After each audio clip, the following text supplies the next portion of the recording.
What's up, guys? I'm Dan. Welcome back to Pour Michigan Beer.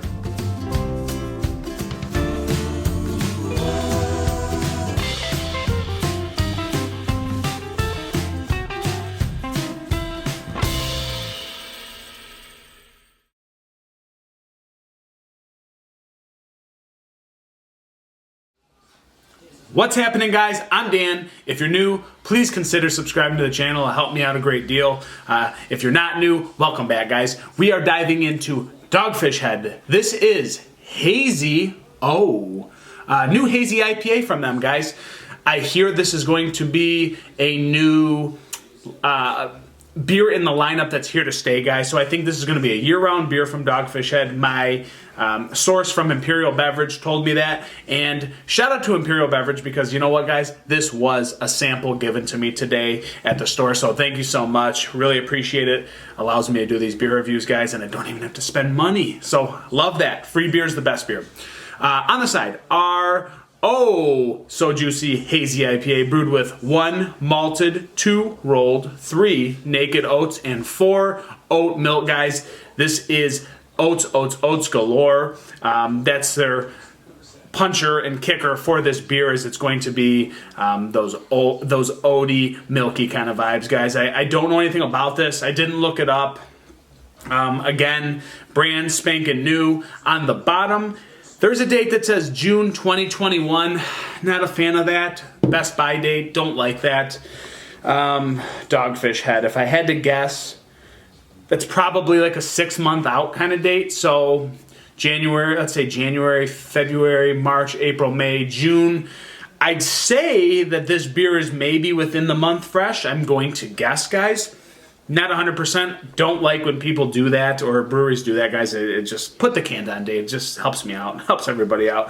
12-ounce beer, 7.1%, guys. So I like that. And let's get rocking. This is, again, Hazy-O, and it's going to be in their lineup to stay from what I hear.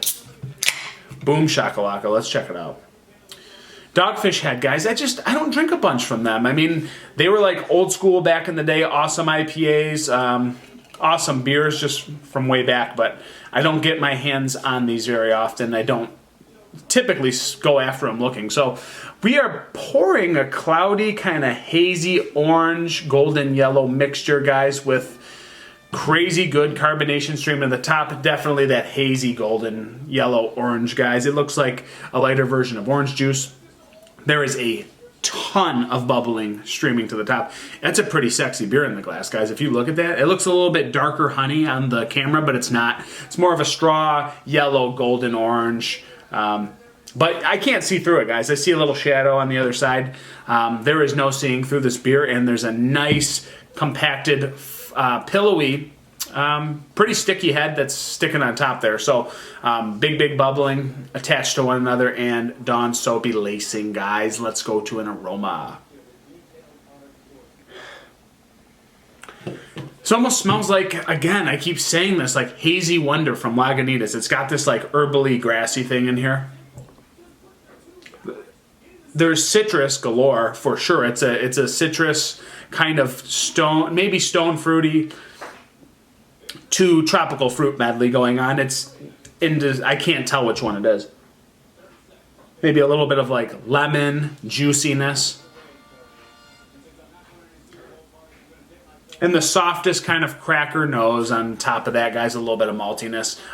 Yeah, it is what it is. Let's go to a cheers. It's the Hazy-O from Dogfish Head.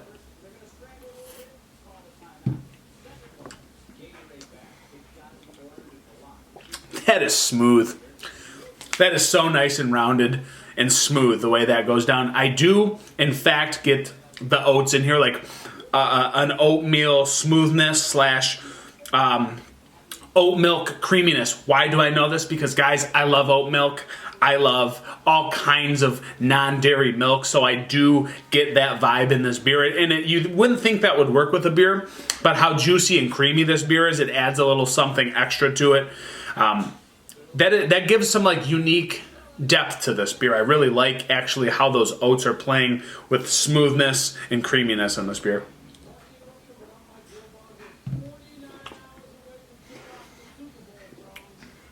Like, it's very, very spritzy. Like, the carbonation's very good. It's very zingy, but on that back end, it's so, like, it rounds you out so much with smoothness. The juiciness, it should go into like a sharp, more bitter astringentness, but it rounds out and comes back in with a little of this herbal, grassy, kind of like tropical apricot back end, guys. Again, the oat milk and oat feel in this is very abundant. I am just saying that because I obviously know the can is telling me. But two, guys, I love those things. I eat them all the time. I drink them all the time. It's in this beer without a doubt.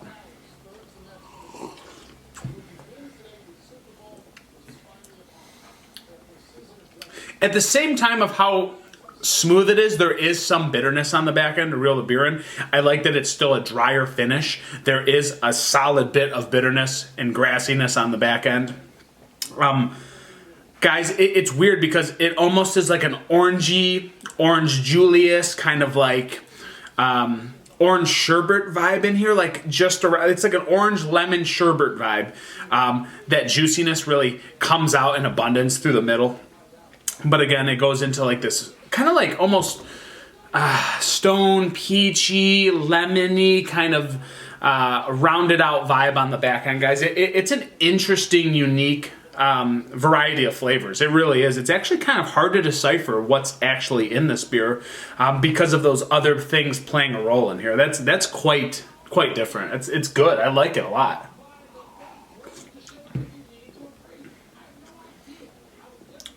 There's like soft cereal, cracker, doughy maltiness on the front.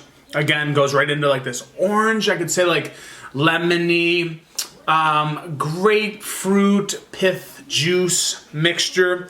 I could see some apricot, maybe like soft peachy gummy rings. Like it's weird. It's just super weird. Like it wants to be so much more than it is, and maybe there is some extra things in here that I can't decipher. But there's like an array of like citrus, stone fruit, and tropical fruit, all kind of just jumbled into one medley in your mouth, guys. It's kind of crazy. It seems like it's almost more complex than it should be, but I'm not mad about it. It's just that I'm like having trouble deciphering what I'm drinking. But again, the oaty milk smoothness, kind of like rolled oats, oatmeal, guys, it's playing a factor in how it rounds this beer out and how that creamy, kind of almost soft, nutty smoothness is in this beer, playing with citrus notes, playing with all kinds of tropical fruit notes. Again, sweet combination of flavors. I don't mean it's sweet as in I don't like it. I just mean it's a sweet combo of flavors, guys. Decent, actually rounded out, dry back end with pretty good bitterness. I mean, it's soft. It's not sharp. There's nothing sharp about this beer. Rating. So weird. There's this like zingy passion fruit kind of vibe on it too. It's like a sour tart, fruity, passion-y thing on the back end too. But I don't know if that's just like the oats playing into the citrus, and it's kind of, you know, it's throwing me through a loop, guys. Again, hard to actually decipher this beer. A for all kinds of different kind of qualities in this beer. A. Again, rating, a lot of talking.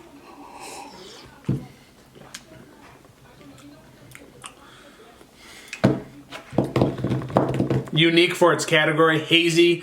Yes, it has qualities of hazy beers, but this is not a typical hazy beer in your lineup that you're going to get flavor-wise. It's so different, guys. It's so different, and it's got different complexities to it that you've never had before. I like it. I like that there is some bitterness and dryness on the back end to make this very, very drinkable. So, guys, it's throwing me through a loop. I'm confused. I like it a lot. For this rating, it's going to be a 4.19 out of 5. I think it's right below a 4.25. I'm just not quite sure what I'm getting. I'm still deciphering, guys. I would come back to this one and revisit it. I like it, Dogfish Head. 4.19 out of 5. It's been another episode of Pour Michigan Beer, guys. I'm Dan. Hit the subscribe button. Cheers.